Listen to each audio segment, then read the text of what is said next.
السلام عليكم ورحمة الله وبركاته. baabuurta meesha wada yaallo ama noocu doona ha noqdo waa baabuur waxay u badan yihiin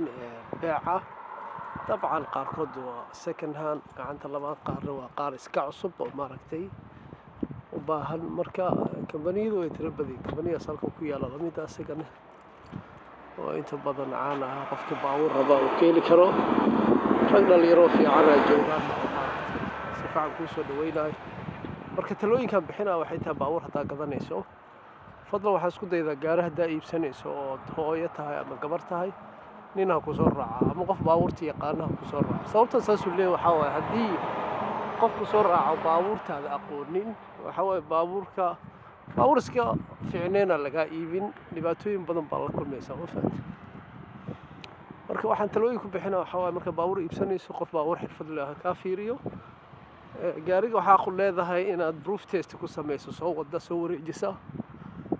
laysinkaagaa dhiibaysa waa laga koobiyeysan oo soo wareejinaysa kambaniyada dhan saasay u shaqeeyaan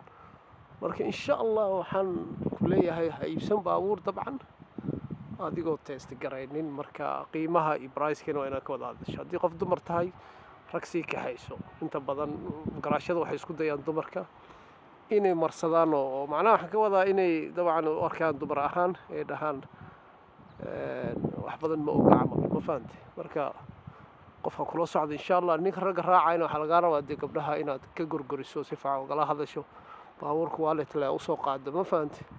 oo aad iska noqonin basun dadka dhegaysataa dad waxaa jira moogtahay dadka caddaanka ama dadka hollandeeska ama dadka ajnabiga markay u tagaanba siduu dadka ajnabiga rabaan yeelo warjaabkaaga ka fikir insha allah qofka tiisa ha yeelin fursadaada iyo baabuurka qualitigiisa iyo qiimihii jooga fiiri gaariga iibsanaysana magaciisa markaa akhriso isla markiiba google ku qor waxaa ogaanaysaa pricekuu joogo ee lumarsiin ka soo qaad waxaa rabtaa inaad iibsato wax la dhahayo Citroen